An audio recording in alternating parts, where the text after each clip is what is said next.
Ladies and gentlemen, good evening, and can I warmly welcome you to the Sheldonian Theatre this evening for the talk that we're just about to hear, Is God a Delusion? My name's Robbie Strachan. I'm the president of the Christian Union here at Oxford University. And it is a delight to be joined this evening by William Lane Craig, who will just be, in a moment, giving a lecture in response to Richard Dawkins' book, The God Delusion. Now, it would have been great to be able to welcome Professor Richard Dawkins here this evening for public debate. Unfortunately, he wasn't able to make it.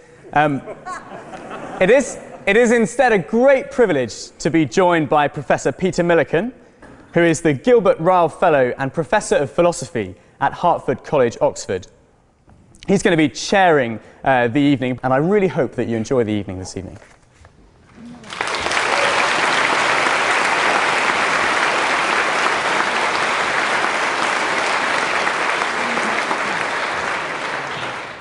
Thank you very much. It's a real pleasure to welcome William Lane Craig to talk to us tonight. For the last 15 years, he's been Research Professor of Philosophy at the Talbot School of Theology in La Mirada, California. He's the author of over 30 books and over 100 peer-reviewed articles in philosophy and theology. I'm just going to mention a couple of those books. The Cosmological Argument, from Plato to Leibniz, that's actually my own copy, dated 1980. I got it when studying the B.Phil here, studying philosophy of religion under Basil Mitchell. And it was clear even then that Bill's book was a new landmark in discussion of the cosmological argument. More recently, 2009, one of his latest contributions is the monumental Blackwell Companion to Natural Theology, which he jointly edited, no less than 700 pages and a snip at £125. Another book I'll particularly mention is this one, God, a Debate Between a Christian and an Atheist, jointly done with Walter Sinnott Armstrong. It grew out of a debate they did together, and I think I can't think of a better book to recommend if you want to see the theist and atheist points of view put robustly, but with respect and a very energetic argument. Bill has a particular connection with Britain. He actually did his PhD in philosophy under John Hick at the University of Birmingham back in 1977. Yes. Birmingham actually is where I debated with Bill on Friday, and we had a spirited debate. So I'm in the other camp, but you won't be hearing much from me tonight apart from directing proceedings. If you want to know what I think about these things, I think our debate is soon to appear on the web. After doing the PhD in philosophy, Bill also took a doctorate in theology under the celebrated theologian Wolfhart Pannenberg at Munich. So he's extremely well prepared on both sides. In my debate on Friday, our debate on a Friday, I realized what it's like dealing with such an extremely well-prepared opponent, where it's very hard to come up with things that he hasn't heard before and thought through. It will be very interesting tonight to hear what he has to say on Richard Dawkins' arguments. The pattern for tonight will be that Bill will be speaking for 45 or 50 minutes. We then have three Oxford academics who have kindly offered to come representing a range of views to comment on what Bill has to say. Bill is then going to be given a chance to respond to them, and then we'll have a short break. Now, cards have been given out to the audience. If you haven't got one, then in that break, please feel free to ask one of the ushers for one. On those cards, you are welcome to write questions. Also, you're welcome to tell us to whom you would like the question to be addressed. Our three speakers are Daniel Kame, Stephen Priest, and John Parrington, and I'll be saying a little bit more about them in turn when we introduce them. But if one of them, as well as Bill, says something to which you'd like to respond, feel free to do so. Those questions will come to me during the break, and then I shall try to sort through them and pick ones that are particularly representative of the questions that have been asked, and give our speakers a chance to respond to them. So without further ado, I'd like to hand over to William Lane Craig on the subject, Is God a Delusion? Thank you.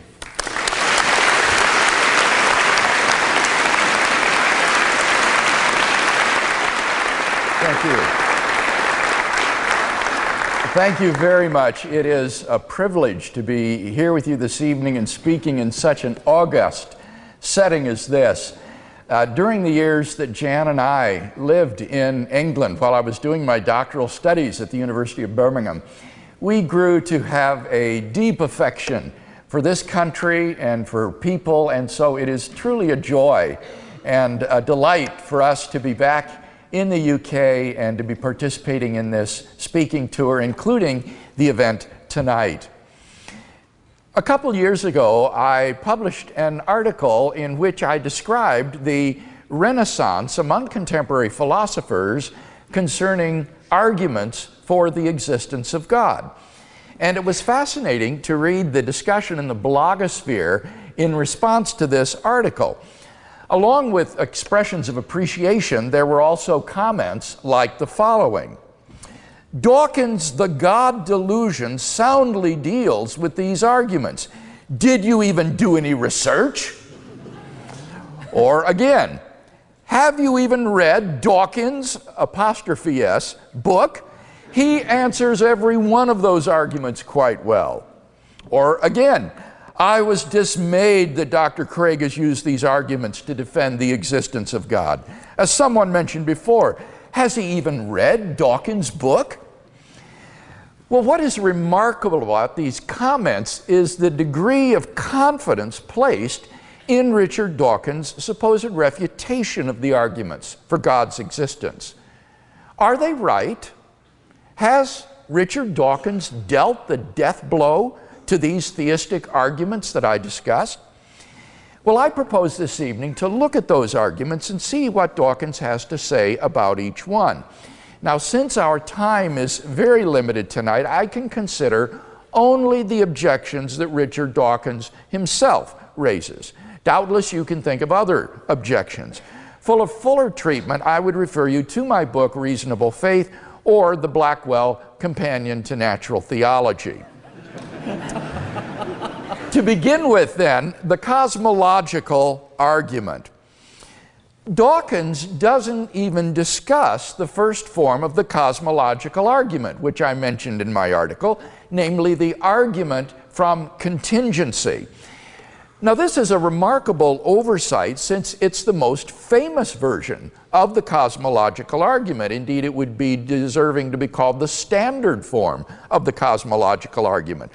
So obviously, it isn't the case that Richard Dawkins has refuted all the arguments that I surveyed in my article. But Dawkins does discuss a different type of cosmological argument, which may be formulated as follows. Premise 1, everything that begins to exist has a cause. 2, the universe began to exist. 3, therefore, the universe has a cause. Once we reach the conclusion that the universe has a cause, we can analyze what properties such a cause must have. Now, premise 1, that everything that begins to exist has a cause, seems obviously true, at least more so than its negation. To suggest that things could just pop into being, uncaused, out of nothing, is to quit doing serious metaphysics and to resort to magic. Premise 2, that the universe began to exist, can be supported by both philosophical argument and scientific evidence. The philosophical arguments aim to show that there cannot have been an infinite regress of past events, or in other words, that the series of past events must have had a beginning. The philosophical arguments against an infinite regress of events are fascinating and mind-expanding, but we needn't consider them this evening since Dawkins doesn't object to any of these arguments. The scientific evidence for the beginning of the universe is based on the expansion of the universe. We now have pretty strong evidence that the universe is not eternal in the past, but had an absolute beginning a finite time ago. In 2003, Arvin Bord, Alan Guth, and Alexander Vilenkin were able to prove that any universe which has on average been in a state of cosmic expansion throughout its history cannot be infinite in the past, but must have a past space-time boundary. Even if our universe is just a tiny part of a so-called multiverse composed of many universes, their theorem requires that the multiverse itself must have an absolute beginning. Of course, highly speculative scenarios, such as loop quantum gravity models, string models, even closed time-like curves, have been proposed to try to avoid this absolute beginning. Although these models are all fraught with problems, the bottom line is that none of these theories, even if true, succeeds in restoring an eternal past. At most, they just push the beginning back a step. Vilenkin pulls no punches. He writes, "It is said that an argument is what convinces reasonable men, and a proof is what it takes to convince even an unreasonable man.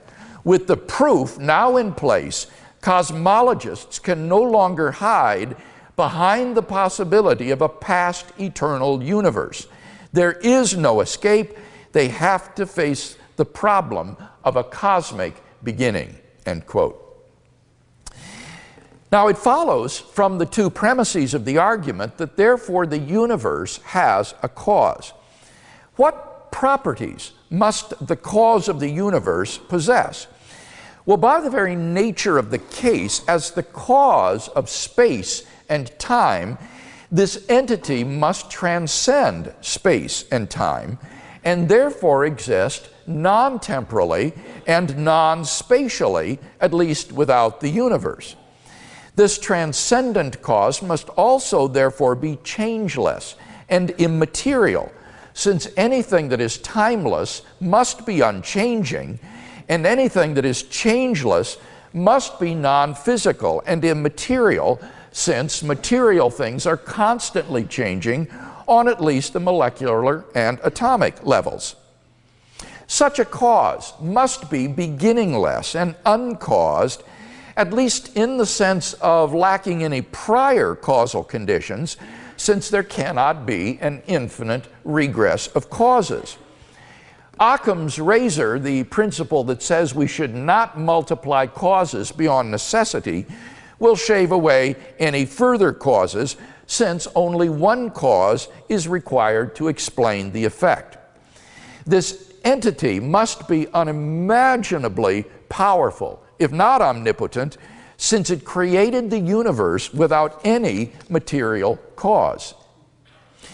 Finally, and most remarkably, such a transcendent first cause is plausibly personal. Two reasons can be given for this conclusion. First, the personhood of the first cause of the universe is implied by its timelessness and immateriality. The only entities which can possess such properties are either unembodied minds or abstract objects like numbers.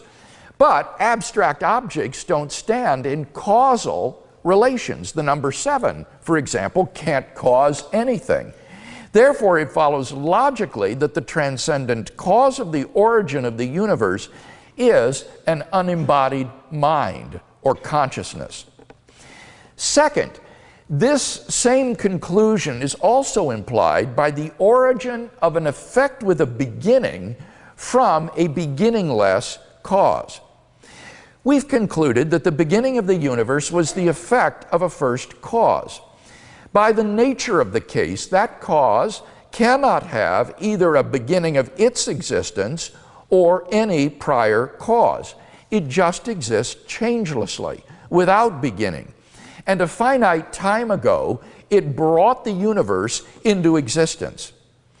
Now, this is exceedingly odd. The cause is in some sense eternal, and yet the effect which it produced is not eternal, but began to exist a finite time ago. How can this be? If the necessary and sufficient conditions for the effect are eternal, then why isn't the effect also eternal? How can the cause exist without the effect? There seems to be only one way out of this dilemma, and that is to say that the cause of the universe's beginning is a personal agent endowed with free will who freely chooses to create a universe in time. Philosophers call this type of causation agent causation. And because the agent is free, he can spontaneously initiate new effects by freely bringing about conditions which were not previously present. And thus, a finite time ago, a creator endowed with free will could have freely brought the world into being at that moment. In this way, the creator could exist changelessly and eternally, but freely create the universe in time. By exercising his causal power, he brings it about that a world with a beginning comes to exist. Since the cause, so the cause can be eternal, but the effect is not. In this way, then, it seems that it's possible for a temporal universe to have come into being from an eternal cause through the free will of a personal creator. We may therefore conclude that a personal creator of the universe exists, who is uncaused, beginningless, changeless, immaterial, timeless, spaceless, and unimaginably powerful. Now, Dawkins does, as I say, address this version of the cosmological argument. Remarkably, however, he doesn't dispute either premise of the argument. Instead, he merely questions the theological significance of the argument's conclusion. He writes, and I quote, "Even if we allow the dubious luxury of arbitrarily conjuring up a terminator to an infinite regress and giving it a name, there is absolutely no reason to endow that terminator with any of the properties normally ascribed to God: omnipotence, omniscience, goodness, creativity of design, to say nothing of such human qualities as listening to prayers, forgiving sins, and reading innermost thoughts." Now, apart from the opening slur, this is a remarkably concessionary statement. Dawkins doesn't dispute that the argument proves the existence of an uncaused, beginningless, changeless, immaterial, timeless, spaceless, and unimaginably powerful personal creator of the universe. He merely complains that this cause hasn't also been shown to be omnipotent, omniscient, good, creative of design, listening to prayers, forgiving sins, and reading innermost thoughts. So what? The argument was never intended to prove such things. It would be a bizarre form of atheism, indeed one not worth the name, which admitted that there exists an uncaused, beginningless, changeless, immaterial, timeless, spaceless, and unimaginably powerful personal creator of the universe, who may, for all we know, also possess the further properties listed by Dawkins. We needn't call the personal creator of the universe God if Dawkins finds this unhelpful or misleading, but the point remains that such a being as is here described must exist. Secondly, the moral argument. Here's a simple moral argument for God's existence. Premise one: if God does not exist, then objective moral values and duties do not exist. 2, objective moral values and duties do exist. 3, therefore, God exists. What makes this little argument so powerful is not only that it's logically ironclad, but also that people generally believe both premises. In fact, Dawkins himself seems to be committed to the truth of both premises. With respect to premise 1, that if God does not exist, objective moral values and duties do not exist, Dawkins informs us, and I quote, "There is at bottom no design, no purpose, no evil, no good, nothing but pitiless indifference. We are machines for propagating DNA. It is every living object's sole reason for being," end quote. But although he says that there is no evil, no good, nothing but pitiless indifference, the fact is that Richard Dawkins is a stubborn moralist.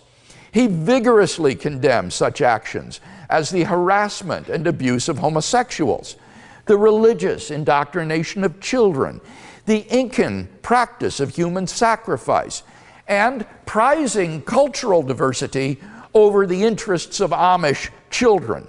He even goes so far as to offer his own amended 10 Commandments for guiding moral behavior, all the while marvelously oblivious to the contradiction with his ethical subjectivism. Thus, affirming both premises of the moral argument, Dawkins is, on pain of irrationality, committed to the argument's conclusion, namely that God exists. Thirdly, the teleological argument.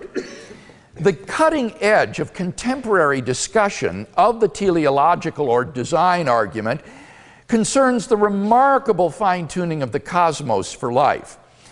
Dawkins responds to this form of the argument in chapter 4 of his book under the heading, "The Anthropic Principle Cosmological Version." Here's a simple formulation of a teleological argument based on fine-tuning. Premise 1, the fine-tuning of the universe is due to either physical necessity, chance, or design. Premise 2, it is not due to physical necessity or chance. 3, therefore, it is due to design. Now, with respect to premise 1, I'd better explain what is meant by fine-tuning. This expression does not mean designed. Otherwise, the argument would be obviously circular. Rather, during the last 40 years or so, scientists have discovered that the existence of intelligent life depends upon a complex and delicate balance of initial conditions given in the Big Bang itself. Were nature's fundamental constants and quantities to be altered by less than a hair's breadth, the life-permitting balance would be destroyed and no living interactive organisms could exist. Dawkins himself, citing the work of the Astronomer Royal, Sir Martin Rees, acknowledges that the universe does exhibit this remarkable fine-tuning. Now, premise 1, the fine-tuning of the universe is due to either physical necessity, chance, or design, simply lists the 3 possibilities for explaining the presence of this amazing fine-tuning of the universe. The question is, which of these alternatives is the most plausible? Premise 2 addresses that question. The first alternative, physical necessity, is extraordinarily implausible because the constants and the quantities are independent of the laws of nature. The laws of nature are consistent with a wide range of values for these constants and quantities. So, for example, the most promising candidate for a theory of everything to date, M theory or superstring theory, allows for a cosmic landscape of around 10 to the 500th power different possible universes governed by the present laws of nature. Dawkins notes that Sir Martin Rees rejects this first alternative, physical necessity, and Dawkins adds his own comment, "I think I agree." So, what about the second alternative, that the fine-tuning of the universe is due to chance? The problem with this alternative is that the odds against the universe's being life-permitting are so incomprehensibly great that they cannot be reasonably faced. In order to rescue the alternative of chance, therefore, its proponents have been forced to adopt the remarkable hypothesis that there exists an infinite number of randomly ordered universes, composing a sort of world ensemble or multiverse, of which our universe is but a part. Somewhere in this infinite ensemble, finely tuned universes will appear by chance alone. And we happen to be in one such world. This is the explanation that Richard Dawkins finds most plausible. Now, Dawkins is acutely sensitive to the charge that postulating a world ensemble of randomly ordered universes seems to be what he calls an unparsimonious extravagance. But, he retorts, and I quote, "The multiverse may seem extravagant in sheer number of universes, but if each one of those universes is simple in its fundamental laws, we are still not postulating anything highly improbable." End quote. Unfortunately, this response is multiply confused. First, each universe in the ensemble is not simple, but is characterized by a multiplicity of constants and quantities. If each universe were simple, then why did Dawkins feel the need to recur to the hypothesis of a world ensemble in the first place? Second, Dawkins assumes that the simplicity of the whole is a function of the simplicity of the parts. But this is an obvious mistake. A complex mosaic, for example, is made up of a great number of individually simple parts. In the same way, an ensemble of simple universes will still be complex if those universes are randomly ordered in the values of their fundamental constants and quantities, rather than all sharing the same values. Third, Occam's razor tells us not to multiply entities beyond necessity, so that the number of universes being postulated simply to explain the fine-tuning is, at face value, extravagant. Appealing to a world ensemble to explain fine-tuning is like using a sledgehammer to crack a peanut. Fourth, Dawkins tries to minimize the extravagance of the postulate of a world ensemble by claiming that despite its extravagant number of entities, still such a postulate is not highly improbable. But it's not clear why this rejoinder is relevant or even what it means. The objection under consideration is not that the postulate of a world ensemble is improbable, but that it's extravagant and unparsimonious. To say that the postulate isn't also improbable is to fail to address the objection. Indeed, it's hard to know what probability Dawkins is talking about here. He seems to mean the intrinsic probability of the postulate of a world ensemble considered apart from the evidence of fine-tuning. But how is such a probability to be determined? By simplicity? But then Dawkins hasn't shown the world ensemble hypothesis to be simple.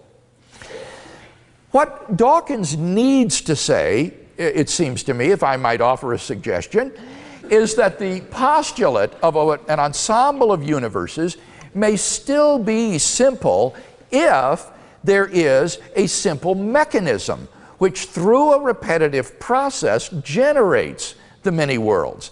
In that way, the huge number of entities postulated is not a deficit of the theory, because the entities all issue from a very simple fundamental mechanism. So, What mechanisms does Dawkins propose for generating such an infinite, randomly ordered world ensemble? Well, he suggests two. First, he suggests an oscillating model of the universe, according to which the universe has gone through an infinite series of expansions and contractions. Dawkins is, however, apparently unaware of the many difficulties of oscillatory models of the universe, which have made contemporary cosmologists quite skeptical of them. Such models contradict the Hawking-Penrose singularity theorems. The evidence of observational astronomy has been consistently against the hypothesis that the universe will someday recontract, and the thermodynamic properties of such models imply the very beginning of the universe that their proponents sought to avoid. But leave all that aside. Even if the universe could oscillate from eternity past, ironically, such a universe would require an infinitely precise fine-tuning of initial conditions in order to persist through an infinite series of expansions and contractions, so that the mechanism that Dawkins postulates for generating as many worlds is not simple. In fact, quite the opposite. It requires infinite fine-tuning. Moreover, such a universe involves fine-tuning of a very bizarre sort, because the initial conditions have to be set at minus infinity in the past. But how can that be done if there was no beginning?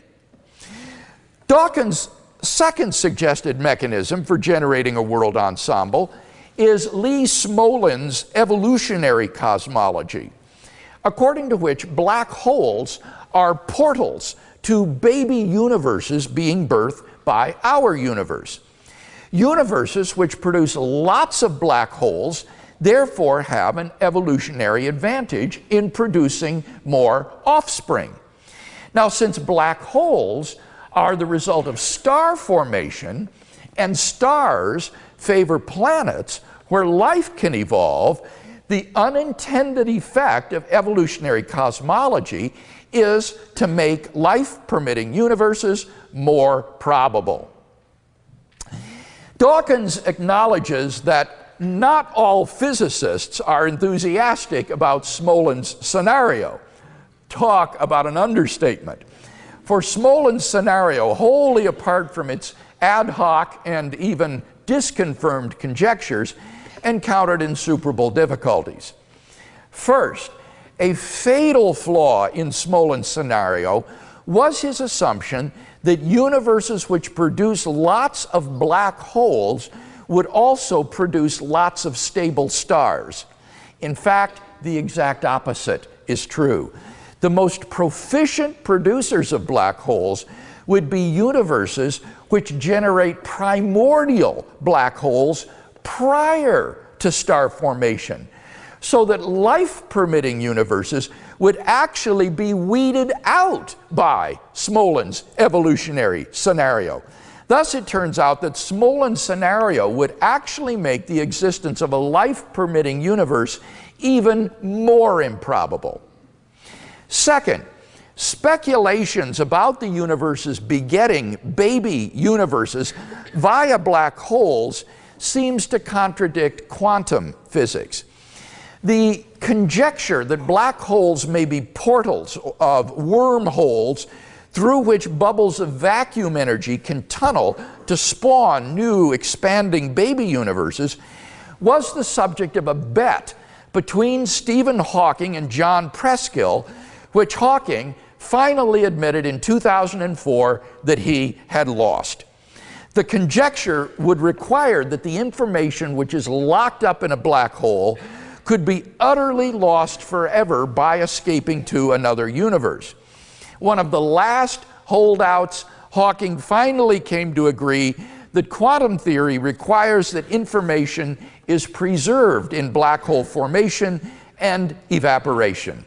The implications, Hawking writes, There is no baby universe branching off, as I once thought.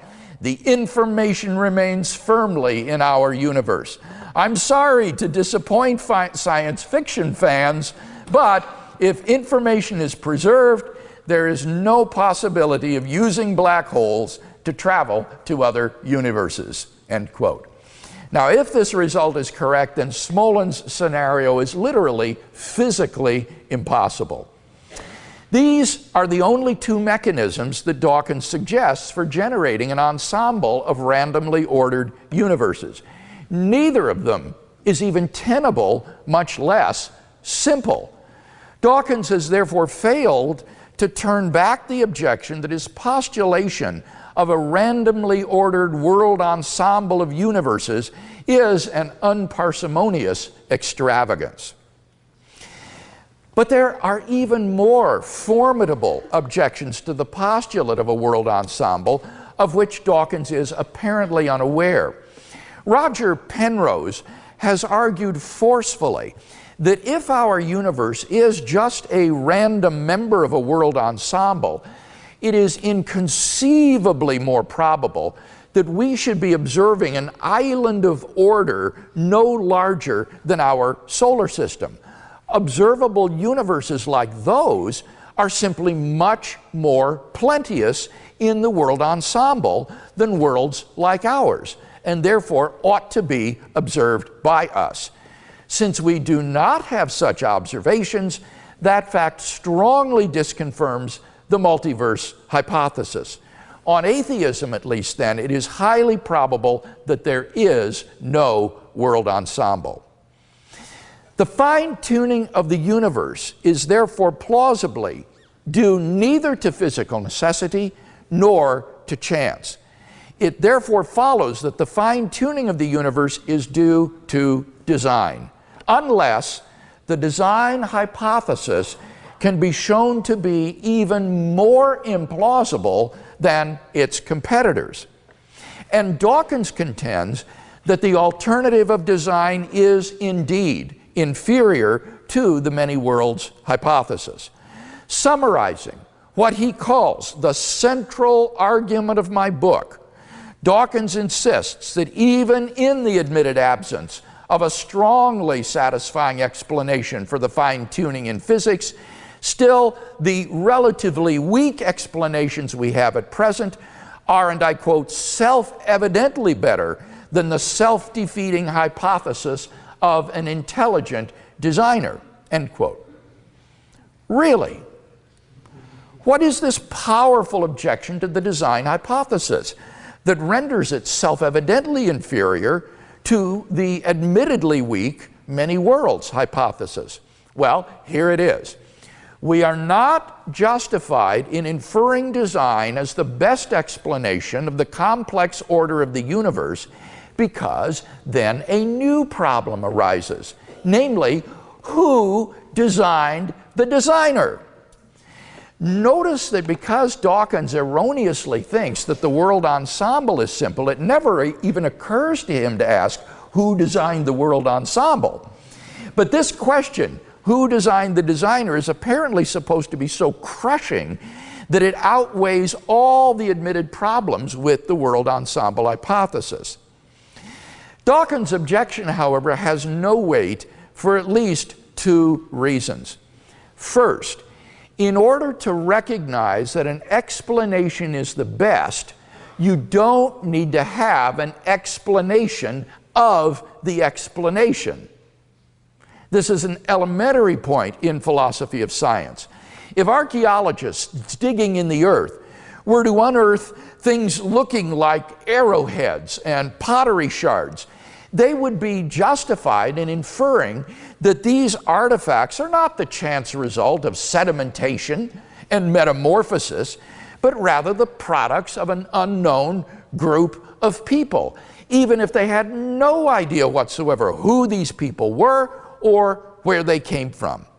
Similarly, if astronauts were to discover a pile of machinery on the backside of the moon, they would be justified in inferring that it was the product of intelligent agents, even if they had no idea whatsoever who these agents were or how they got there. In order to recognize an explanation as the best, you don't need to have an explanation of the explanation. In fact, when you think about it, such a requirement would lead to an infinite regress of explanations so that nothing could ever be explained and science would be destroyed. For before any explanation could be acceptable, you'd need an explanation of it. And then an explanation of the explanation of the explanation. And then an explanation of the explanation of the explanation of the explanation. And so on to infinity. Nothing could ever be explained if you accept Dawkins' requirement. So, in the case at hand, in order to recognize that intelligent design is the best explanation of the appearance of design in the universe, one doesn't need to be able to explain the designer. Whether the designer has an explanation can be simply left as an open question for future inquiry. Secondly, Dawkins thinks that in the case of a divine designer of the universe, that is to say, if the designer is identified as God, then the designer is just as complex as the thing to be explained, so that no explanatory advance is made. Now, this objection raises all sorts of interesting questions about the role played by simplicity in assessing competing explanations. For example, there are many other factors besides simplicity that scientists weigh in determining which explanation is the best, such as explanatory power, explanatory scope, plausibility, and so forth. An explanation which has broader explanatory scope may be less simple than a rival explanation, but still preferred because it explains more things. Simplicity is not the only or even the most important criterion for assessing theories. But again, leave those questions aside. Dawkins' more fundamental mistake lies in his assumption that God is just as complex an entity as the universe. That is plainly false. As a pure mind or consciousness without a body, God is a remarkably simple entity. A mind or a soul is not a physical object composed of parts. In contrast to the contingent and variegated universe, with all its inexplicable constants and quantities, a divine mind is startlingly simple. Dawkins protests, and I quote, "A God capable of constantly monitoring, controlling the individual status of every particle in the universe cannot be simple," end quote. This is just confused. Certainly, a mind may have complex ideas. It may be thinking, for example, of the infinitesimal calculus. But the mind itself is a remarkably simple, non-physical entity. Dawkins has evidently confused a mind's ideas, which may indeed be complex, with the mind itself, which is an incredibly simple entity, since it has no parts. Therefore, postulating a divine mind behind the universe most definitely does represent an advance in simplicity, for whatever that's worth. Dawkins' central argument in his book thus fails to show that the alternative of design is in any way inferior to the many worlds hypothesis. Indeed, his self-congratulatory attitude about this pitiful argument, sustained even in the face of repeated correction by prominent philosophers and theologians like Richard Swinburne and Keith Ward, is marvelous. Therefore, of the three alternatives before us, physical necessity, chance, or design, the most plausible of the three as an explanation of the cosmic fine-tuning is design. Finally, the ontological argument. The next argument to be discussed by Dawkins, and the last that I have time to review, is the famous ontological argument. The version I presented comes from Alvin Plantinga It's formulated in terms of possible worlds semantics. Now, for those who are unfamiliar with the terminology of possible worlds, let me explain that by a possible world, one doesn't mean a planet or a universe or any sort of concrete entity, but rather just a complete description of reality or a way reality might have been. To say that God exists in some possible world is just to say that there's a possible description of reality which includes the statement, God exists, as part of that description. Now, in his version of the argument, Plantinga conceives of God as a being which is maximally excellent in every possible world. Plantinga takes maximal excellence to include properties such as omniscience, omnipotence, and moral perfection. A being which has maximal excellence in every possible world would have what Plantinga calls maximal greatness. Now, Plantinga argues as follows. 1, it's possible that a maximally great being, aka God, exists. 2, if it is possible that a maximally great being exists, then a maximally great being exists in some possible world. 3, if a maximally great being exists in some possible world, then it exists in every possible world. 4, if a maximally great being exists in every possible world, then it exists in the actual world. 5, if a maximally great being exists in the actual world, then a maximally great being exists. 6, therefore, a maximally great being, or God, exists. Now, it might surprise you to learn that steps 2 to 6 of this argument are relatively uncontroversial. Most philosophers would agree that if God's existence is even possible, then he must exist. The principal issue to be settled with respect to Plantinga's ontological argument is what warrant exists for thinking the key premise, it's possible that a maximally great being exists, to be true. The idea of a maximally great being is intuitively a coherent idea, and so it seems plausible that such a being could exist.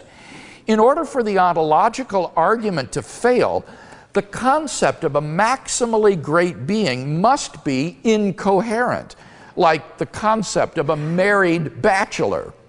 But the concept of a maximally great being doesn't seem even remotely incoherent. This provides some prima facie warrant for thinking that it is possible that a maximally great being exists. Dawkins devotes 6 full pages, brimming with ridicule and invective, to the ontological argument, without raising any serious objection to Plantinga's argument. He notes in passing Immanuel Kant's objection that existence is not a perfection. But since Plantinga's argument doesn't presuppose that it is, we can leave that irrelevance aside. He also reiterates a parody of the argument designed to show that God does not exist, because a God who created everything while not existing is greater than one who exists and created everything. Ironically, this parody, far from undermining the ontological argument, actually reinforces it. For a being who creates everything while not itself existing is a logical incoherence, and therefore is impossible. There is no possible world which includes a non-existent being which creates the world. If the atheist is to maintain, as he must, that God's existence is impossible, the concept of God would have to be similarly incoherent. But it's not, and that supports the plausibility of premise 1, that it's possible that a maximally great being exists. Dawkins also chortles, "I've forgotten the details, but I once peaked a gathering of theologians and philosophers. by adapting the ontological argument to prove that pigs can fly. They felt the need to resort to modal logic to prove that I was wrong. Well, this is just embarrassing. The ontological argument just is an exercise in modal logic, the logic of the necessary and the possible. I can just imagine what the philosophers and theologians whom Dawkins piqued at that conference must have been thinking. Well, I'm out of time. There are other arguments to be discussed. Doubtless you can think of substantive objections to the arguments that I have discussed. But at least I hope to have shown that the objections raised by Richard Dawkins to these arguments are not even injurious, much less deadly.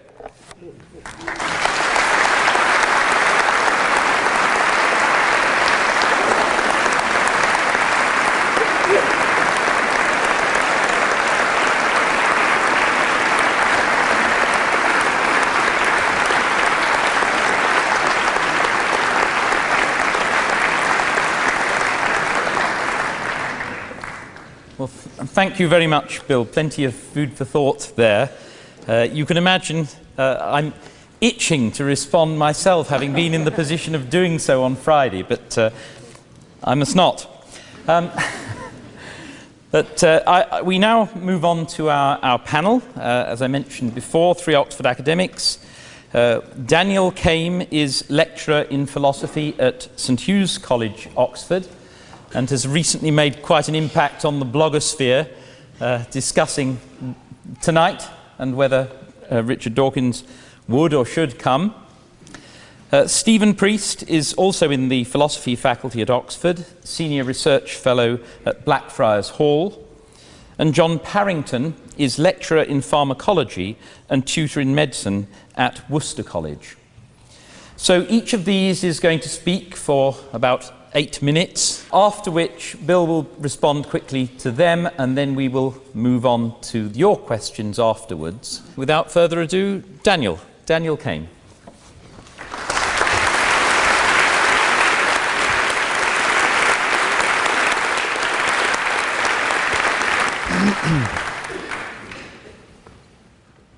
Thank you.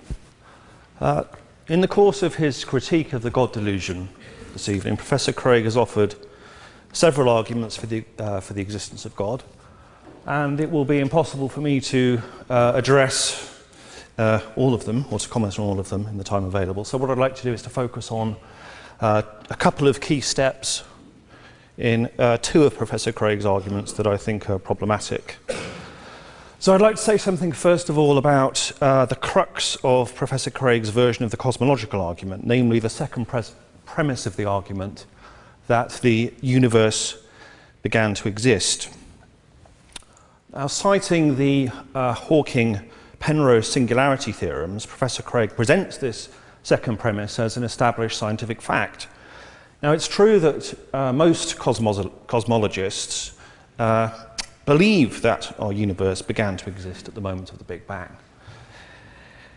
But physicists are also exploring the possibility that the universe was created from the death of an earlier universe. Instead of a Big Bang, the models indicate that our universe began from a kind of big bounce, with a predecessor universe contracting as it ended and then re-emerging as our new expanding universe. Now, if that theory proved correct, then it could mean that our universe did not have a finite beginning, but is instead part of a chain of universes that expand and then contract to give rise to a brand new universe.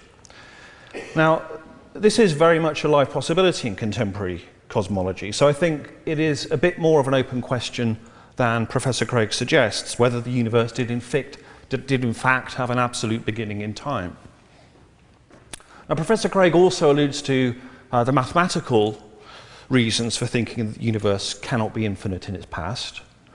The main mathematical reason for supposing that an infinite series of past events could not exist is something like the following.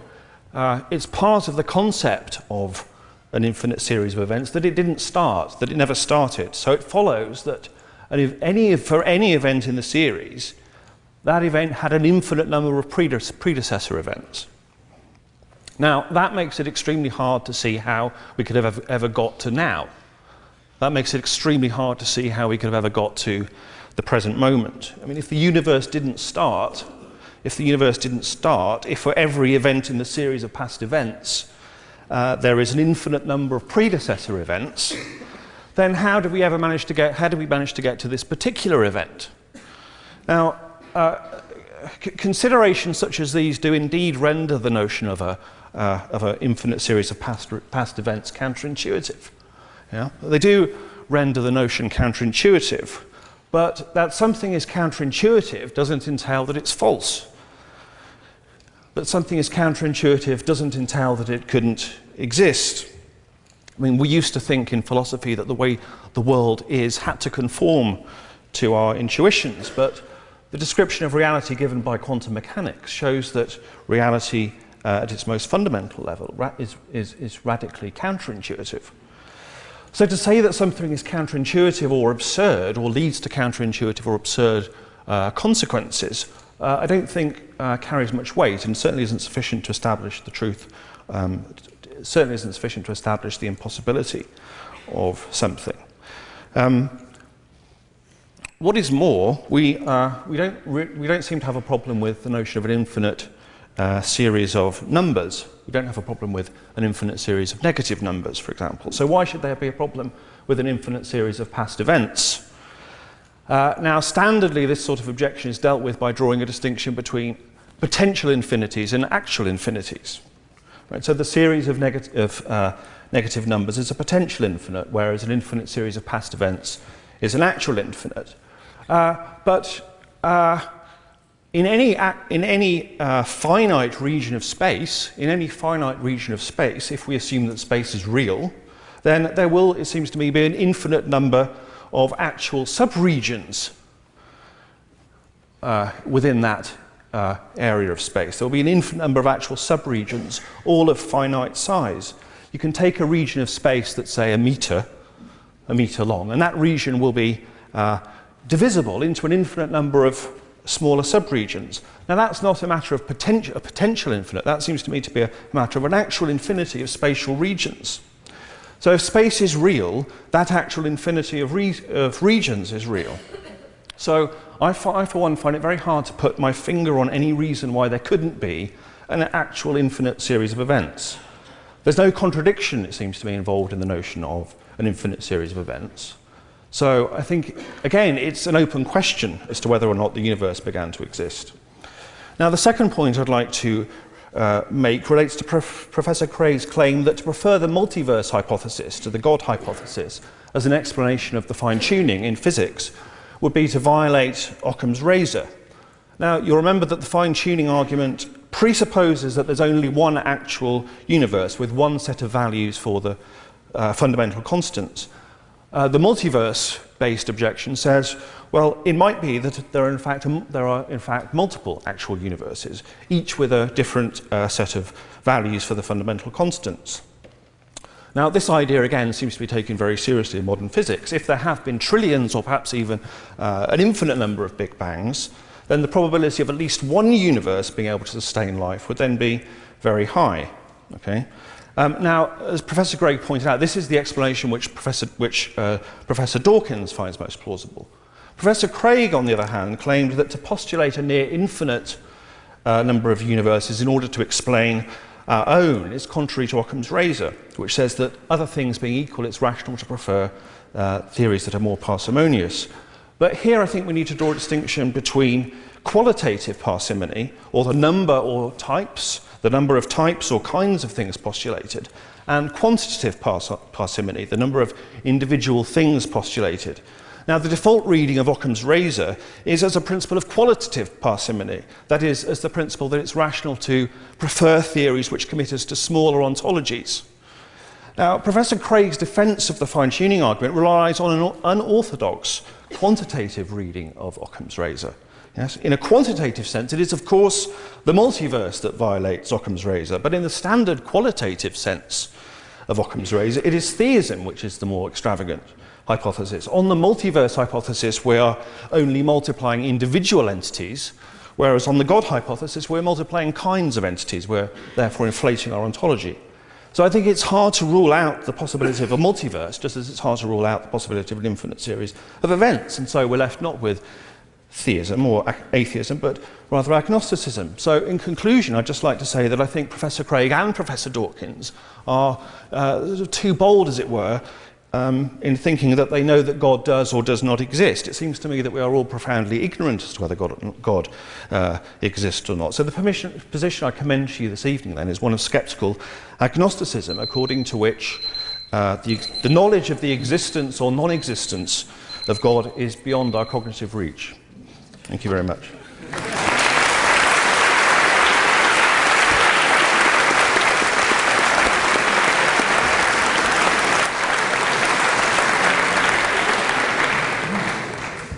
Thank you very much, Daniel. Some very good food for thought there. Now I'm going to ask Stephen Priest to respond.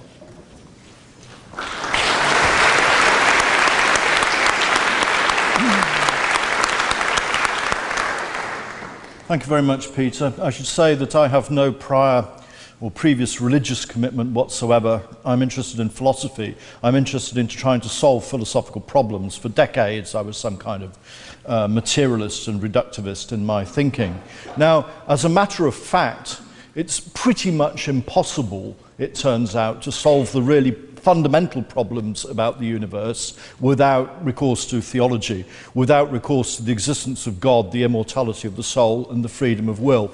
I don't particularly desire this conclusion, like most people in a way. Recently, or over the last so many decades, I was brought up to be suspicious of religious institutions and skeptical of religious beliefs. So I think that the answers to philosophical questions are theological. I think that the academic subject called philosophy exists through a lack of spiritual understanding or huge misconceptions about what spirituality is. Now, some of these misconceptions about religion and spirituality are shared by theists as well as atheists. Now, I'll just mention two misconceptions. One misconception is that the whole business is a matter of belief or disbelief. This is not right. It seems to me fundamentally a matter of knowledge. There's spiritual knowledge, and it's possible to have spiritual knowledge, and it's possible to lack spiritual knowledge. And the knowledge is of the nature of acquaintance or experience. It's not of centrally or paradigmatically of a propositional nature. Now, the other huge misconception is that if there is spiritual reality, or as the Dalai Lama puts it, ultimate reality, or if there is God, the other misconception is that God is a being, or in some way a thing, but not a physical thing, but an immaterial thing. Now, God is not being-like or thing-like. Now, I'll just very briefly mention three philosophical questions which show that we need to endorse a kind of theology or a kind of spirituality in order to do philosophy adequately or to stand any chance of answering the questions. Now, the first philosophical question is about time, the second philosophical question is about existence, and the third one is about you. Now, the hardest part, contrary to popular belief, the hardest part of doing philosophy is not answering the questions, it's understanding the questions. It's understanding the questions. There are very few people, even, I would say, teaching philosophy professionally in the West, who understand philosophical questions in their profundity. In fact, I'd say that philosophy is essentially stuck in the 18th century, and so sort of arguing for and against the existence of being, and based on the view that metaphysics is impossible or can't be done. Stephen Hawking says that philosophy is dead, Well, if philosophy is dead, it committed suicide. Hume and Kant both committed suicide. But philosophy is not dead. It's just it's stalled. It's stalled 200 years ago. It's within a kind of. I mean, in this millennium, there are two huge pieces of human understanding which have yet to be digested by philosophy, which make a colossal difference. One of these is the philosophical implications of quantum physics, which my colleague Daniel Craig mentioned. And the other is Heidegger's thinking. The thinking of Martin Heidegger, which is yet to be fully digested and understood in European and North American philosophy departments. These two will bring about a revolution in philosophical understanding, but rather late in the day. Now, the three questions, just very briefly, are why is it now? What is it to be? And why is a human being you? Now, if you ask this question, why is it now, simplistically or naively, the answer is, well, this is as far as the universe has got, whether it had a beginning or not.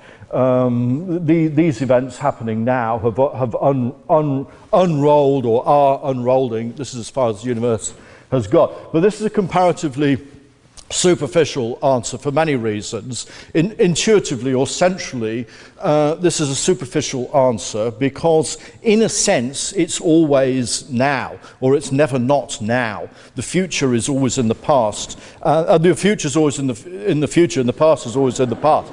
Well, maybe the future is in the past as well, but we have to keep it simply. It's certainly true that any present is somebody else's future and somebody else's past. I mean, we're in some people's future and we're in some people's past, but never mind about that. Okay. Now, the point is that there's a sense in which now is timeless. There's a sense in which it's always now, where this always doesn't really pick out duration or a moment or even something that's instantaneous, but something that's utterly changeless. Now, if you are sufficiently perceptive, you can notice that it's always now. I mean, members of the public who are not trained in philosophy are actually much better at spotting or having these insights than people who've been trained in philosophy faculties. The point is that presence is the presence of God. Presence is the presence of God. If we understand the unchanging nature of now, the nowness of now, if we understand that thoroughly, we'll realize that it has the attributes of God. It's immaterial, it's timeless, it's a necessary condition for everything that happens in time, and so on. Second question, what is being?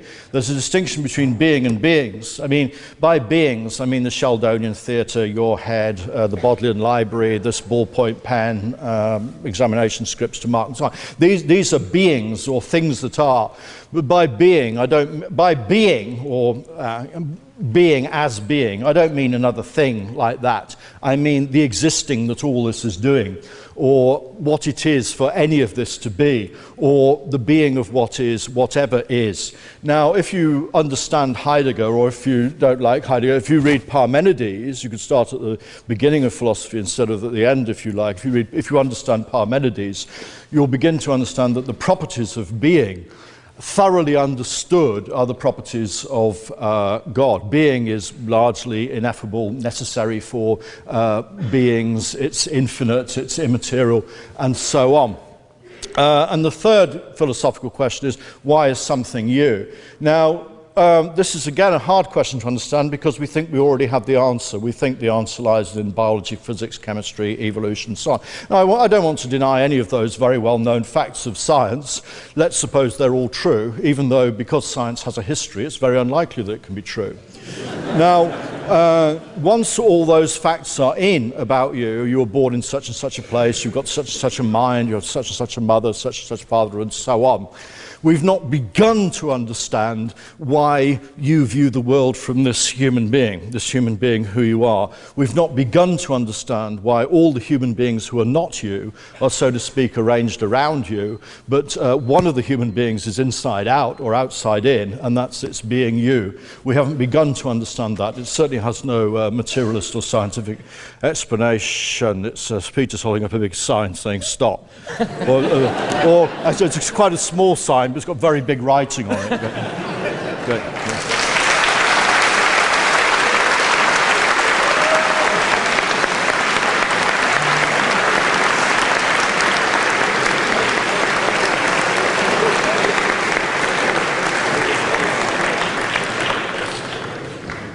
I managed to resist holding up the sign at the point when you talked about philosophy committing suicide through Hume and Kant.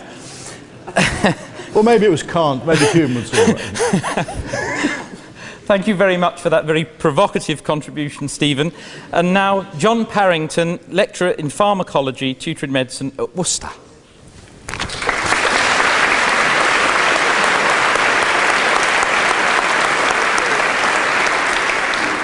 Thank you. Well, when I accepted the invitation to speak today, it felt a little bit like I was thinking of some biblical phrases like sacrificial lamb and into the lion's den, because I'm the atheist who's supposed to be, I guess, representing some of the views of Richard Dawkins here. And also, as I'm only a scientist and not a philosopher, you may find my arguments slightly cruder and not quite as sophisticated. But I'd like to try and address what I see as the main points that I think are important in the question of whether we can say is there a God or not.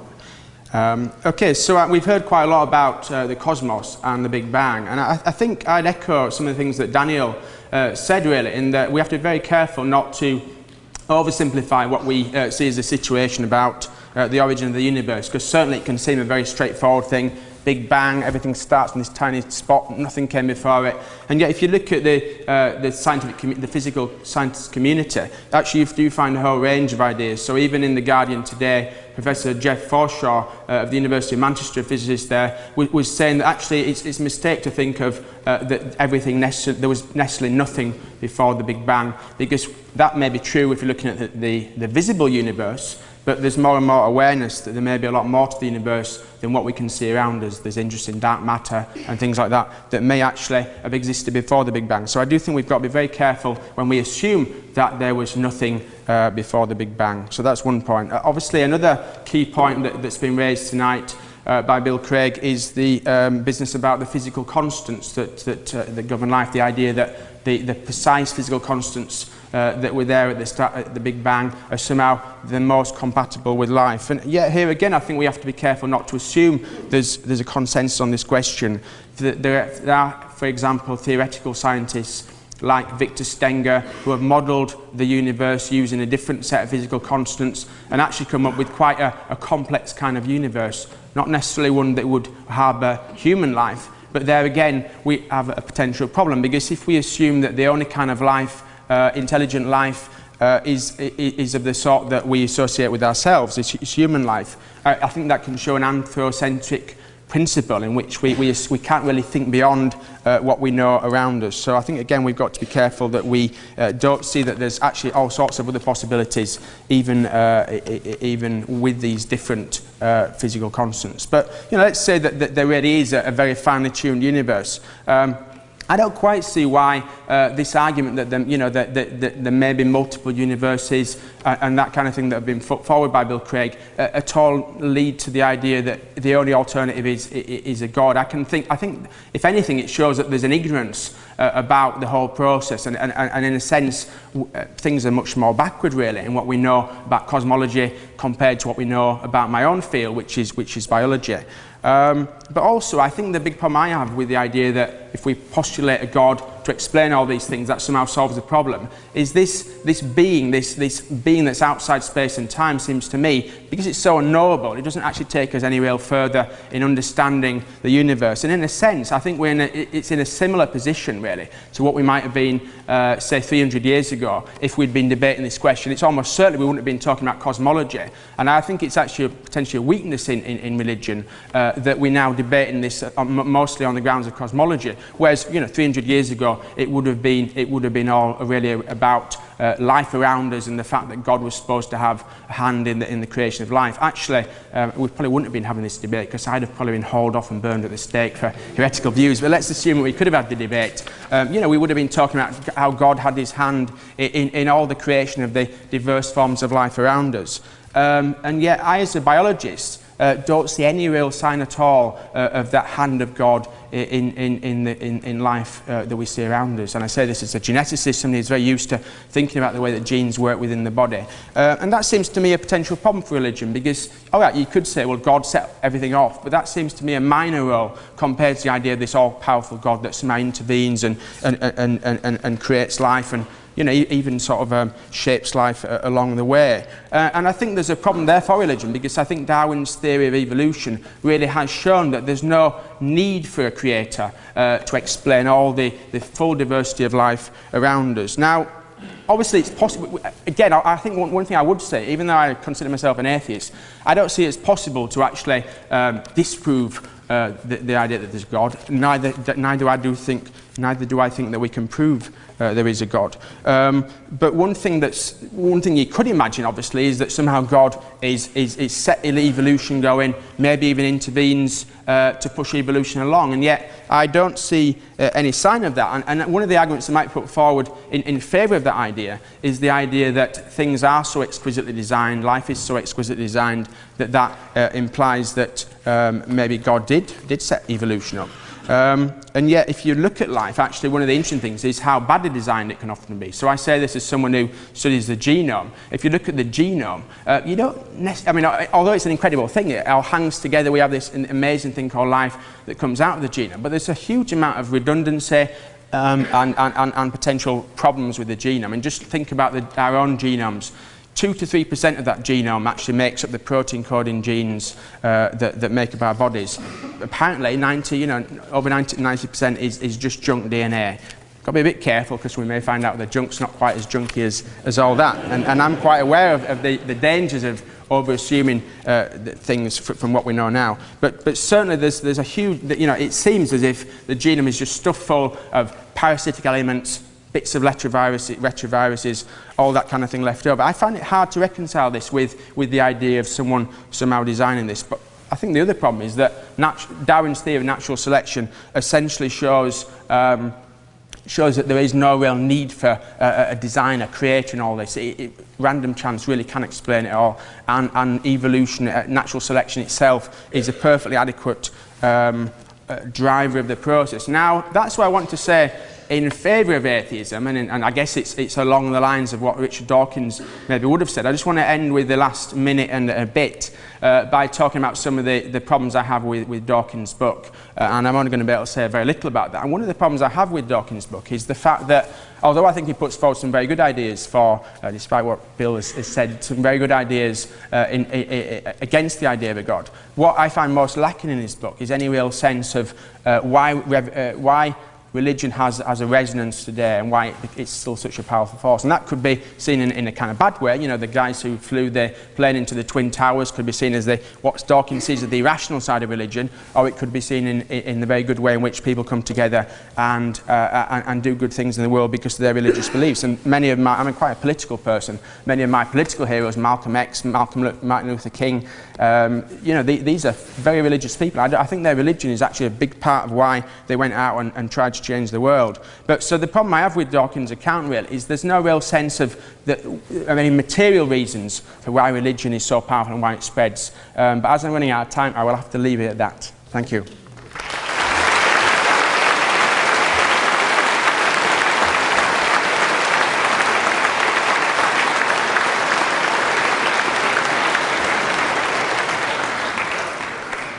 Well, thank you very much, John. We've heard 3 very interesting contributions there, and I'm now going to invite Bill to respond to them.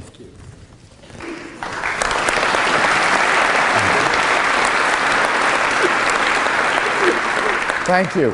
When I was told that if Richard Dawkins didn't show up for this debate, I would have 3 Oxford panelists responding to me instead, I was wishing and hoping that Richard Dawkins would show up.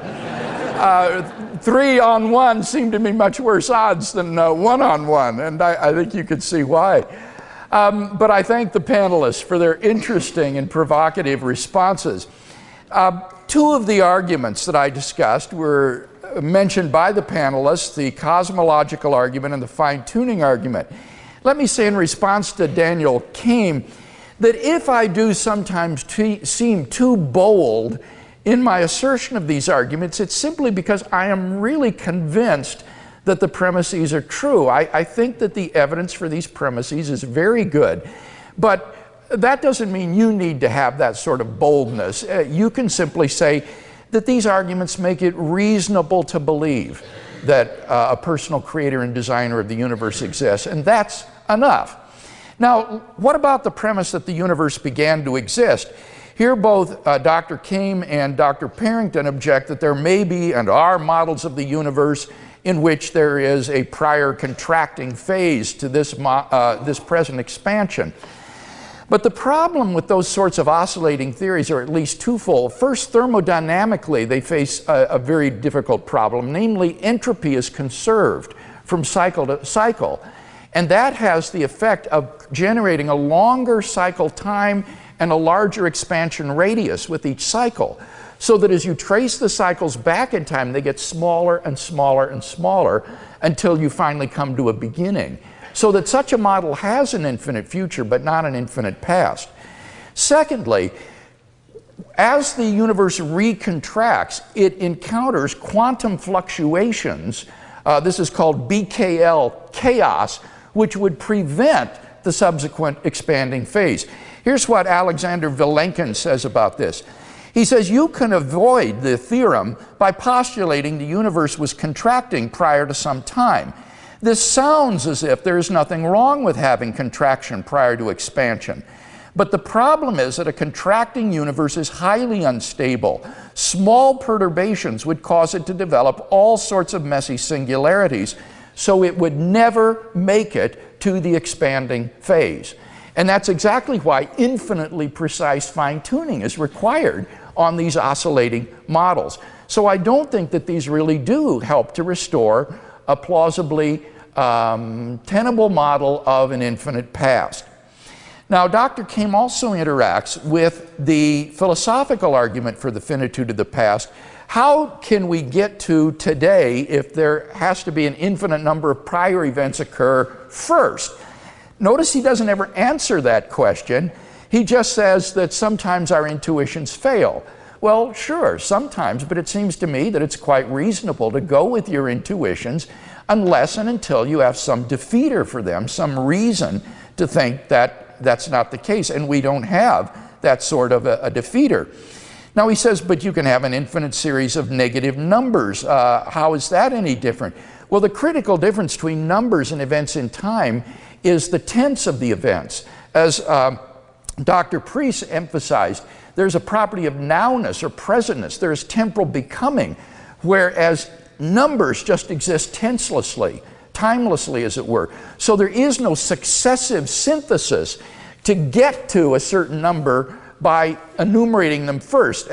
In fact, what it would be more like would be someone who claims to have counted down all the negative numbers ending at 0 today, -3, -2, -1. Whew. And such a task, it seems to me, is absurd, because before any number could be counted, there would always be another number that would have had to have been counted first. So the problem lies in temporal becoming. He says, but don't we have examples of actual infinites in the spatial continuum? I would say no. There's no reason whatsoever to think that space is really continuous. It can be modeled as continuous mathematically, but there's no grounds for thinking that space really is continuous in the way described. I would agree with Aristotle that a line or a distance is logically prior to any subdivisions that we make on the line, so that this is merely an infinity in potentiality, not an actuality. By contrast, an infinite past would be an infinite series of actual events of similar duration piling up without beginning, and then it really does occasion all sorts of interesting problems. I'd love to give some more examples, but time is fleeting. So I don't think we've got any good reasons for denying either the philosophical or scientific evidence for the beginning. What about the fine-tuning of the universe? Here it was suggested that we can appeal to multiverse models, but I dealt with that. In order to be qualitatively simple, you need to have a single, simple mechanism that generates the many worlds. Otherwise, it's not simple, and I examined the mechanisms Dawkins proposes and showed that they're inadequate. So the world ensemble is not qualitatively simple in the absence of some simple mechanism. Dr. Kalam also mentions that we would be positing a new kind of entity by positing an intelligent designer. Well, that's clearly not true. We posit intelligent designers and minds all the time for artifacts that we discover. In this case, we would simply be saying that there's a cosmic intelligence or designer, but it's a familiar inference that we make all the time. Now, Dr. Parrington says, well, Victor Stenger tries to deny fine-tuning. With all due respect to Professor Stenger, whom I have debated on this subject, I think his conclusions about the fine-tuning are erroneous, and frankly, they are rejected by the vast majority of physicists. Sir Martin Rees, the Astronomer Royal, says that everywhere physicists look, they see more examples of fine-tuning. This is highly unlikely to disappear with any future physics. Dr. Parrington says, well, but you could have some non-human life. Certainly you could. We're talking about any kind of interactive life. And in the absence of fine-tuning, what you need to understand is you wouldn't even have matter. You wouldn't even have chemistry, much less planets, where life of any sort could evolve. In the absence of fine-tuning, you have just utter waste. He says, well, this is an appeal to ignorance. No, it's not. It's an appeal to which of these three alternatives, physical necessity, chance, or design, is the best explanation. And I think there are substantive objections to physical necessity or chance. This is by no means simply an appeal to ignorance. He says, but this being is unknowable. Why think that it's God? Note that I didn't infer to God. I said there's a designer of the universe. Whether or not that designer is God is going to be a further step. Moreover, I think we do know some of the attributes of this cosmic intelligence. It would clearly be an intelligent being. It would therefore be a personal being. It would be an enormously smart being in order to design the laws of physics and the constants and quantities of nature. That gives us part of a cumulative case for theism. Dr. Parrington says Darwin showed that we don't need a creator. Even if that were true for biological complexity, the thing about the fine-tuning argument is that it doesn't end run around biological evolution and goes right back to the cosmic initial conditions. In order for Darwinian evolution to take place, you have to have this incomprehensibly complex balance of initial conditions and constants given in the Big Bang itself. And any improbability of life arising through genetic mutation and natural selection just layers on more improbability. So this argument is immune to all of the emotionally laden debates concerning creationism and evolution.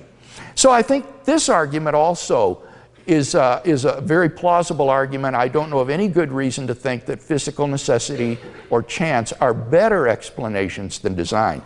Finally, Dr. Priest's interesting comments. He thinks that philosophy exists through a misconception of spirituality and that philosophy is stalled. And here I have to simply beg to disagree. I think that philosophy, and particularly from a Christian point of view, is an exercise in which Christians should be deeply engaged. I take it that Anselm was right in affirming fides quaerens intellectum, faith seeking understanding. And philosophy is rightly a handmaid of theology, which can be very useful. And I would note that over the last 50 years in Anglo-American philosophy, there has been a veritable renaissance of Christian philosophy that is changing the face of this discipline.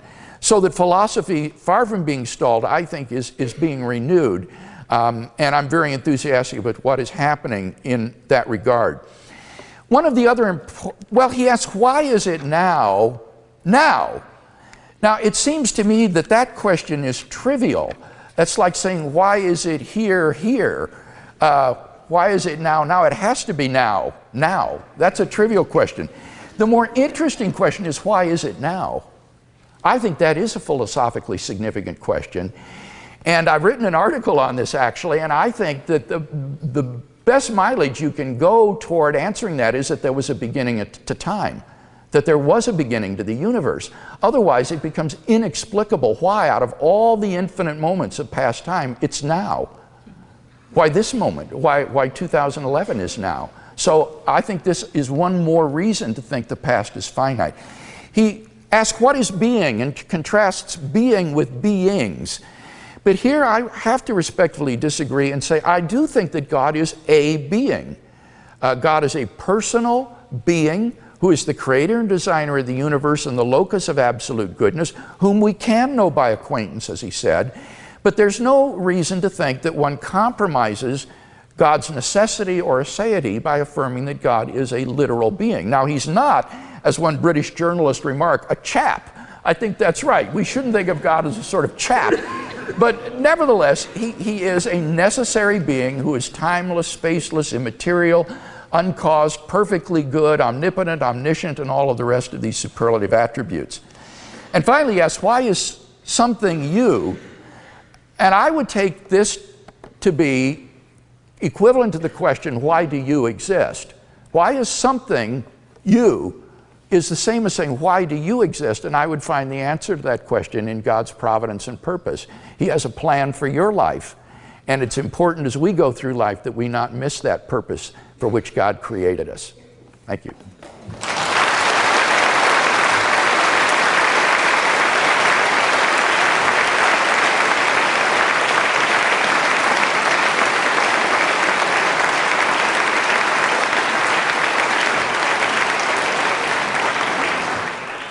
Thank you very much, Bill. We've got some very interesting questions. I haven't yet finished reading all of them, but I will try to get through them and pick out what seem to be the ones likely to provoke a particularly interesting discussion. And I noticed that they're coming in the directions of several of our speakers. So I'm going to start with a question to Daniel. What is your opinion of the moral argument, which is an argument that Bill put but which wasn't dealt with by any of the panelists? Yeah. Okay, so just to recap on the moral argument states, first of all, that if objective moral values... Is this turned on? Yeah. If objective moral values exist, then God exists. That's the first premise. Premise 2 is objective moral values exist, therefore God exists. Now, I suppose the main thing I want to say about this argument is that it seems to presuppose that theism is the only possible foundation for objective moral values, and I don't think that is clearly the case. The existence of objective moral values don't, it seems to me, depend for their existence on the existence of God. There are other possibilities that we can think of as a foundation of objective moral values. I mean, first of all, we might be Platonists, yes, who think that objective moral values constitute an entirely separate realm of reality. Alternatively, we might be dualists who think that in addition to the realm of matter, there is a realm of mind or spirit, a non-physical dimension to reality. Objective moral values, it might be said, exist in this non-physical realm. Or thirdly, and this is the view which is endorsed by most contemporary moral philosophers who would adhere to a form of moral realism, a form of moral objectivism, we might be what's called, we might endorse a view that's known as non-reductive materialism, according to which the world is composed of fundamental constituents which are material or physical entities, but these aren't the only parts of the universe. These aren't the only parts of reality. Reality also consists of non-physical entities which are causally but not ontologically reducible to the to matter, to the fundamental constituents of matter. Now, contemporary moral philosophers who endorse a form of moral realism tend to subscribe to some form of non-reductive materialism, according to which values supervene on material reality. So Bill's argument, it seems to me, presupposes that theism is the only possible foundation for intrinsic moral values, but there are several other possible foundations, it seems to me. Thank you.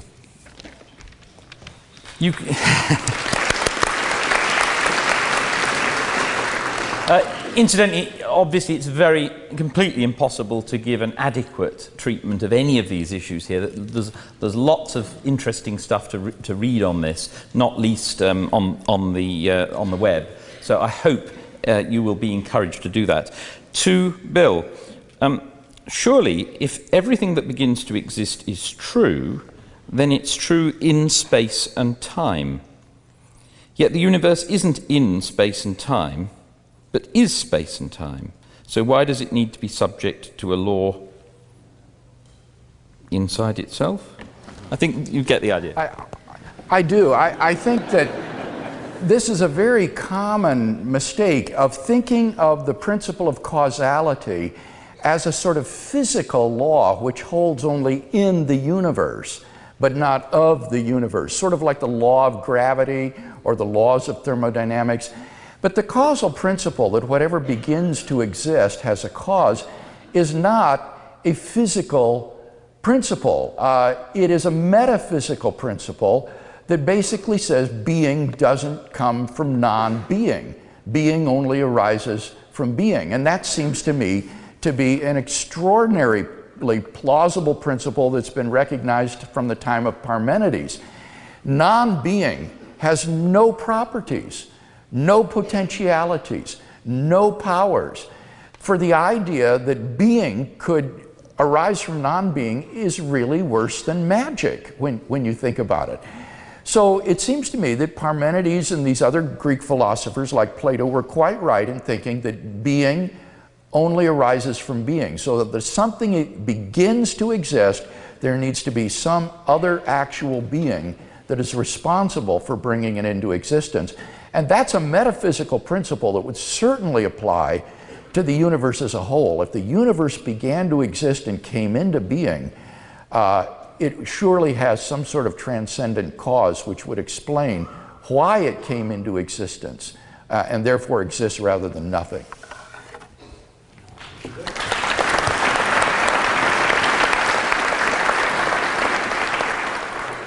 And now a perhaps slightly cheeky question for Stephen. If philosophy has gone so wrong, why are you still a philosopher? And if philosophy is based on spiritual misunderstandings, why aren't you a spiritualist? Well, because I hope to put philosophy right.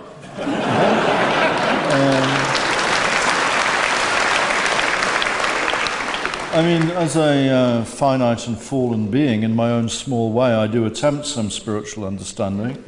I would like to be a theologian, but I'm only a philosopher. I think, in a sense, the theologians are the fundamental problem solvers, and in philosophy we tend to skate around the surface. I mean, despite what I admire the clarity of argument, the pure intelligence, the honesty and the rigor with which the philosophy has been done this evening. But if we really did have spiritual lives, we wouldn't need to be arguing for and against the existence of God. If we lived in the presence of God, if we knew beyond the shadow of doubt through direct acquaintance that God is all around us and pervades us, and in a fundamental way, there's nothing but God and creation, we wouldn't need to engage in philosophical arguments for and against the existence of a being. That's what I mean by spirituality making philosophy redundant. Okay.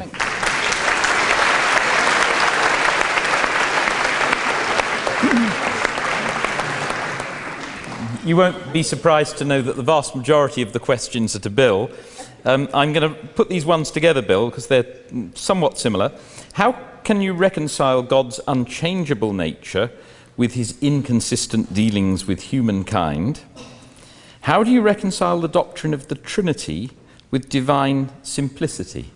So the issue, God's immutability, simplicity, are they consistent with other characteristics attributed to God? Yeah. Over to you.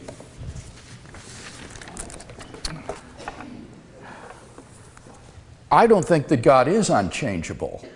So the question is based on assumption I don't hold.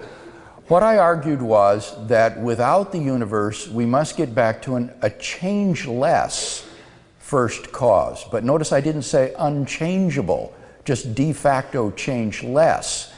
But in fact, I think at the moment of creation, God enters into time in virtue of his causal relationship with the world, and then sustains relationships with the world from that moment on. So my own studied view is that God is changeless and timeless without the universe, but changing and temporal since the beginning of time and the creation of the universe. Now, I don't think God acts inconsistently in a moral sense. It seems to me that he is always acting consistently with his own nature, so that's not a problem. But I do think God changes in his activities, in his knowledge as time goes on. Again, with respect to the Trinity, I don't hold to a strong doctrine of divine simplicity.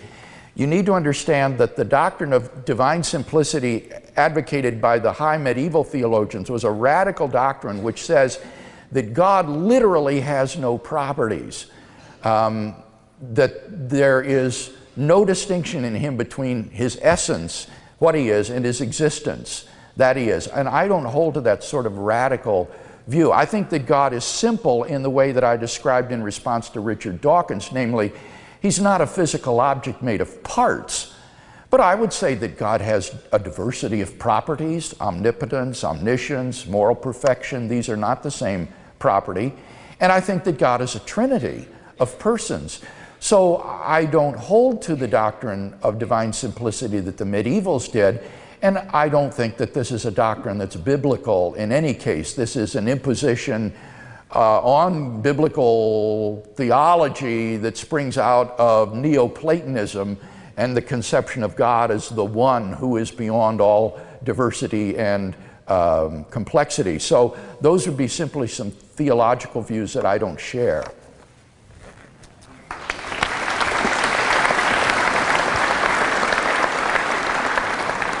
Don't make yourself too comfortable.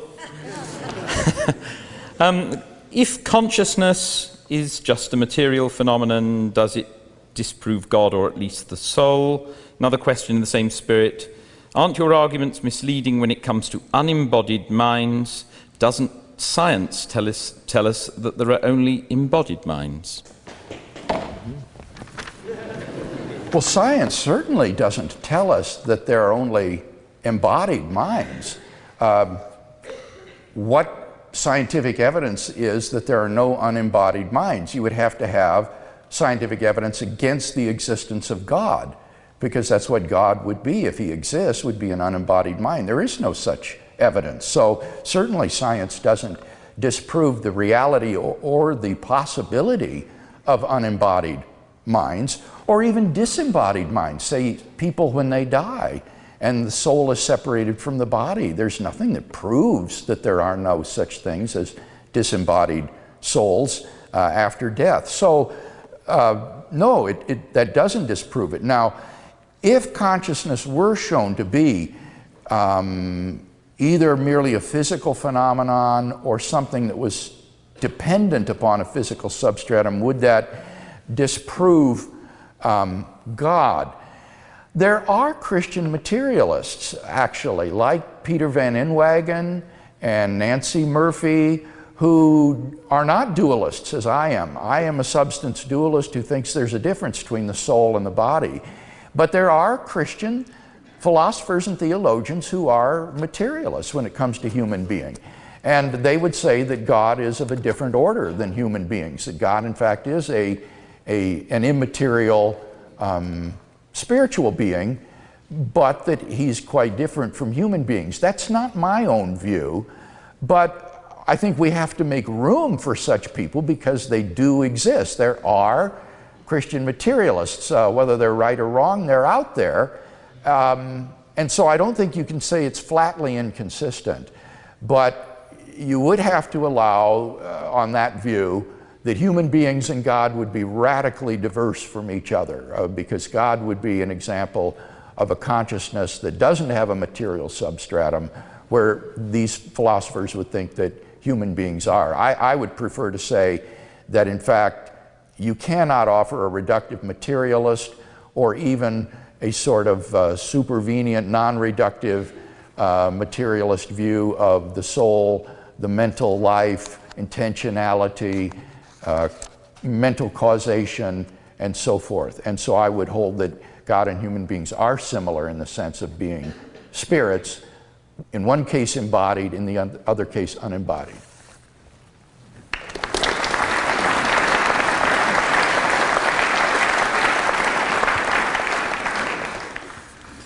Now a couple of questions, representative of some others, on the problem of evil. And one, why did your infinitely smart designer invent, is it evil? You get the idea. And another one, Dawkins accuses you of saying that genocide would be acceptable in some contexts. Have you ever said anything which warrants this view, and what do you actually think? And I take that to be related to the problem of evil, in that the claim would be that if you take the Bible as representing the Word of God, it suggests that he might be evil rather than good, if he in fact did advocate genocide.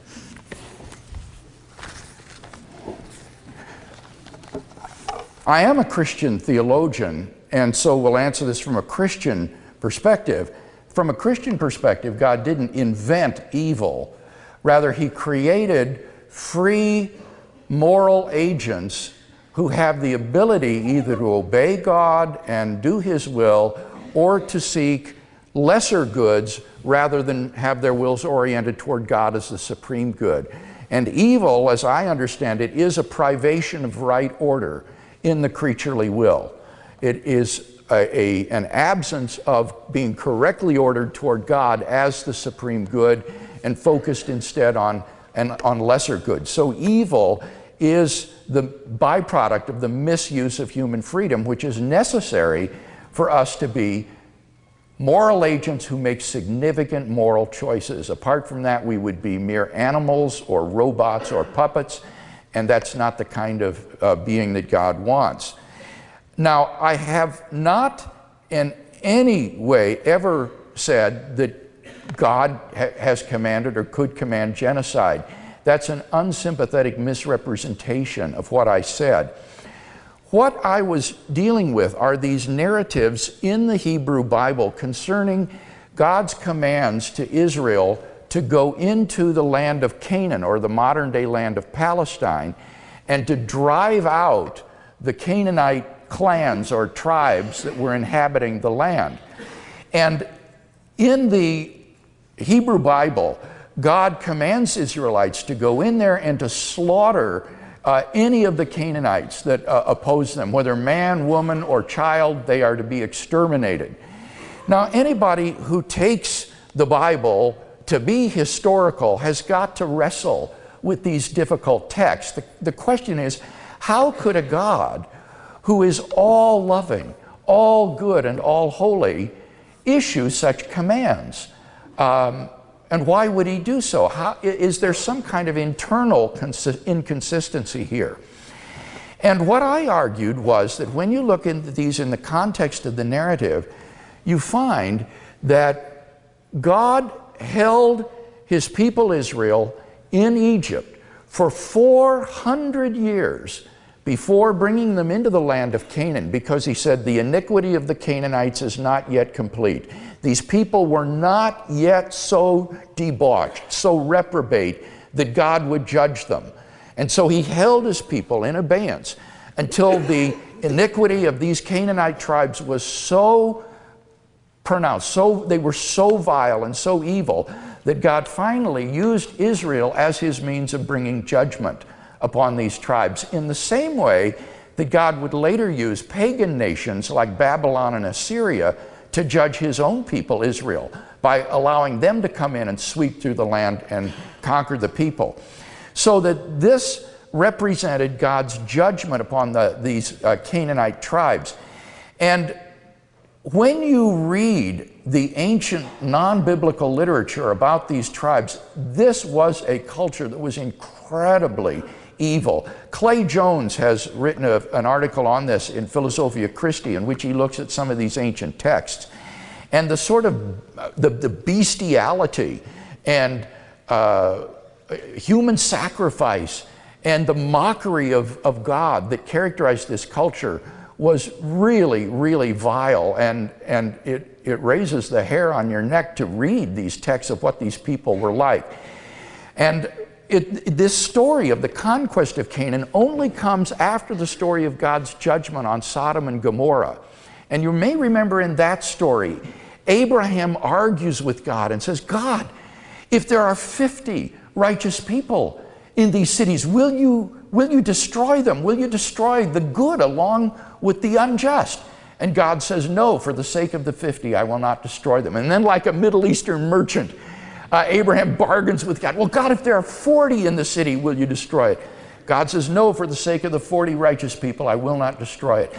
And God says, Abraham says, oh God, don't be impatient with me, but if there are 10 righteous men in the city, will you destroy it? And God says, no, for the sake of the 10, I will not destroy it. And Abraham doesn't dare to argue any further with God. But the purpose of this story, which comes in the narrative prior to the conquest of Canaan, I think, is to emphasize that God is not going to judge these people until they are utterly, utterly deserving of judgment because they are so debauched. So the story of Sodom and Gomorrah is illustrative of why God held his people for 400 years before bringing them into the land.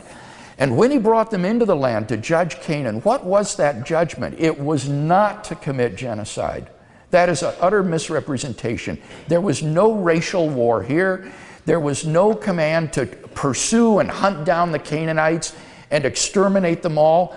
What was the command? The command was to drive them out of the land. The land is what was and remains so all important to these Middle Eastern people. Who has the land?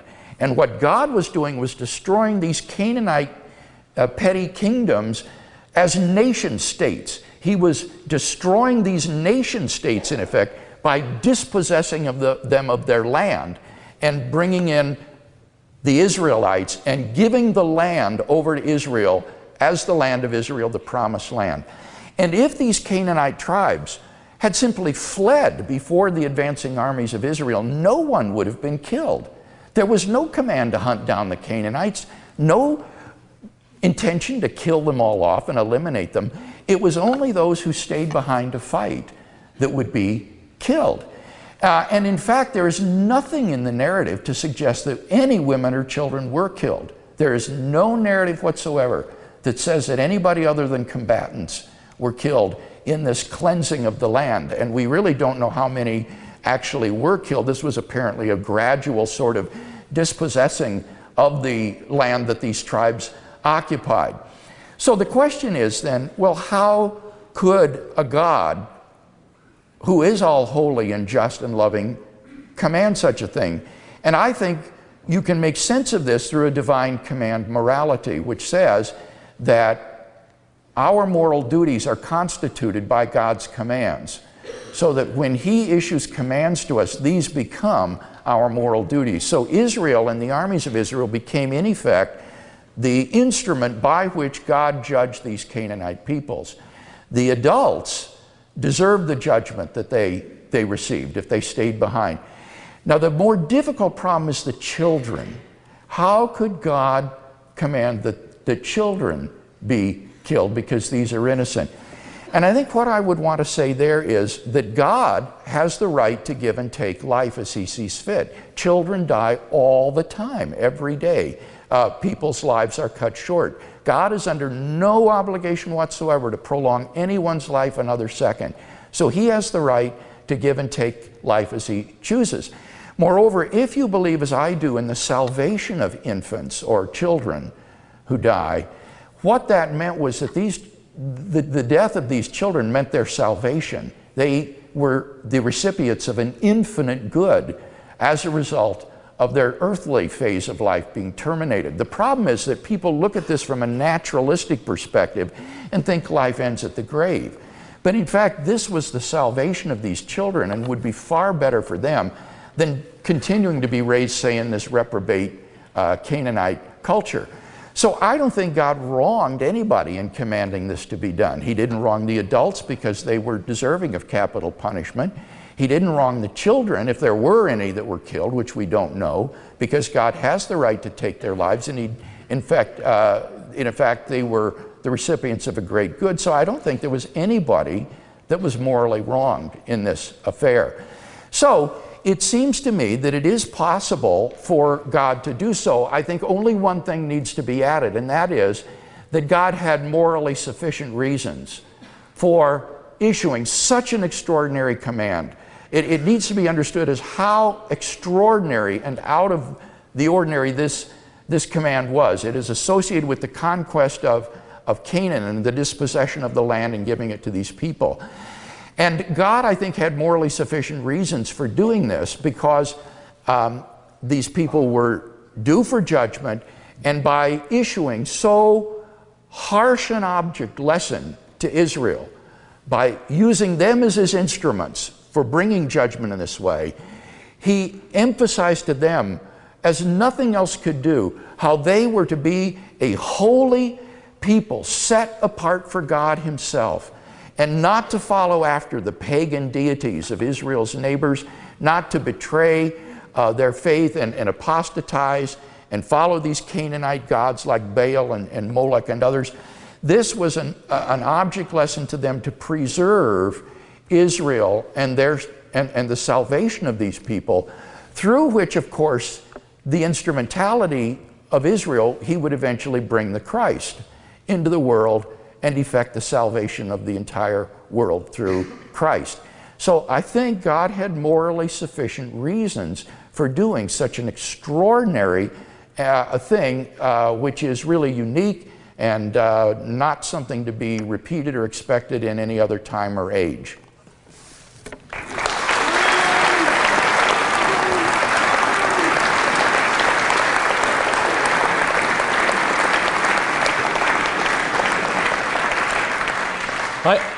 I was going to finish with another couple of questions for Bill, but I think I'm going to answer them for him. How did you come to believe in the Christian God? Philosophy, theology, personal experience? Is there a single religion, or are you a universalist? If you're interested in these, go and listen to Bill's various debates on the web, because you have talked about these things in those debates, for example, against Islamic scholars, and also Bill said quite a lot about what brought him to Christianity. Unfortunately, we are out of time, but just as a final thing, one of the questions is, by show of hands, could we find out how many people here, A, put up your hands, believe strongly in a creator God who made the universe? Gosh, that's a lot. B, are convinced that there is no God? Where are you, Humeans? C, have not made up their minds. D, don't give a damn. They haven't bothered to put their hands up. All right, well, I'd like to end by thanking all of our participants, but especially Bill, of course, for making time to come and speak to us tonight. He's had a very busy, indeed grueling schedule. I hope you've enjoyed tonight and learnt a lot from it. As I've said, there's lots more to be read out there, including a lot of interesting stuff from Bill, and lots of interesting debates, including shortly ours from last Friday.